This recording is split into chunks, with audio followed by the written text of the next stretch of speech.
झालं का?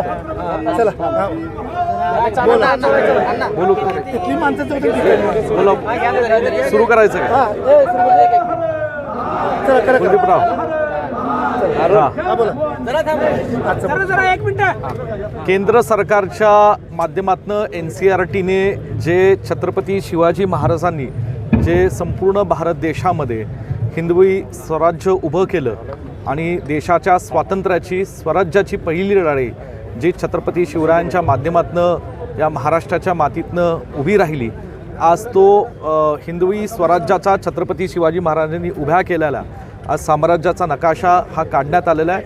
हे अत्यंत चुकीचं आणि वाईट कृत्य हे केंद्र सरकारच्या या NCERTच्या विभागाने केलेलं आहे आणि ह्याच्या मागे काहीतरी कट आहे, षडयंत्र आहे. सातत्याने छत्रपती शिवाजी महाराजांच्या इतिहासाच्या बाबतीत बोललं जातं, चुकीचं बोललं जातं. काही लोक जाणीवपूर्वक छत्रपती शिवरायांचा अपमान करण्याचा या ठिकाणी कट करत आहेत. काही लोक छत्रपती शिवाजी महाराजांच्या गौरवशाली इतिहासाचा या ठिकाणी त्याला बदलण्याचा त्याचाही काहीतरी त्याच्यावर वारंवार चुकीचं वक्तव्य करण्याचा कट करत आहे. ह्याच्या मागे सत्ताधारी लोक आहेत की नाही हा प्रश्नचिन्ह उभा राहतो आणि मुळात जर सत्ताधारी पक्ष नसेल तर NCERTचा आपला जुना छत्रपती शिवाजी महाराजांनी उभा केलेला हिंदवी स्वराज्याचा नकाशा हा पुन्हा पुस्तकांमध्ये आला पाहिजे आणि जे लोक ज्या या ठिकाणी छत्रपती शिवरायांवर बोलतात आणि तेच सत्ताधारी पक्ष त्यांच्या व्यासपीठावर बसलेले असतात.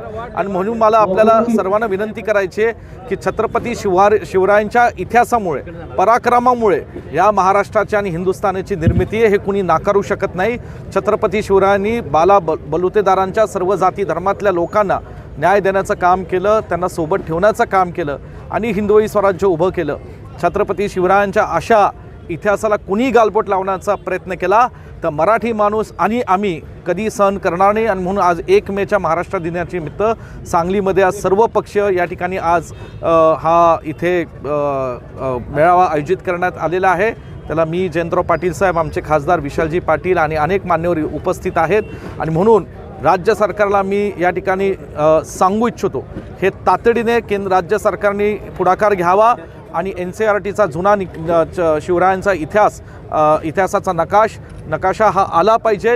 अन्यथा ह्याचं तीव्र आंदोलन या ठिकाणी होईल आणि महाराष्ट्रभर या केंद्र सरकारला राज्य सरकारला त्याचे परिणाम भोगावे लागतील. धन्यवाद. छत्रपती शिवाजी महाराजांचाच अपमान केला जातो, यामध्ये काहीतरी सत्ताधाऱ्याचा तुम्हाला काय वाटते? कारण केंद्रात सुद्धा त्यांची सत्ता आहे, राज्यात सुद्धा त्यांची सत्ता आहे आणि एवढं असून सुद्धा देशात NCERT सरकार नकाशा काढला जातोय. माजी राज्यपाल हे केंद्रशासित नियुक्त होते महाराष्ट्रामध्ये.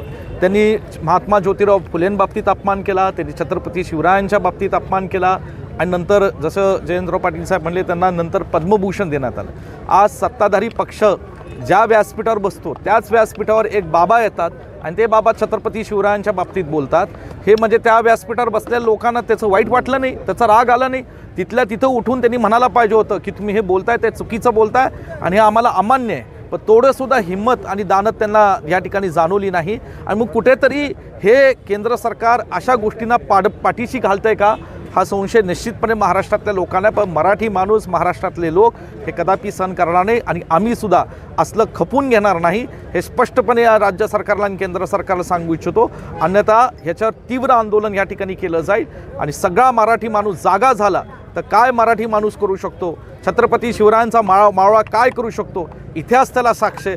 आणि म्हणून केंद्र सरकारने सुद्धा ही झालेली चूक ही तातडीने दुरुस्त करावी. शिवाजी महाराजांनी हिंदवी स्वराज्याचं स्फुल्लिंग महाराष्ट्रात रोवलं आणि मराठी मुलकाच्या पलीकडे जाऊन अटकपासून कटकपर्यंत मराठी साम्राज्य निर्माण झालं.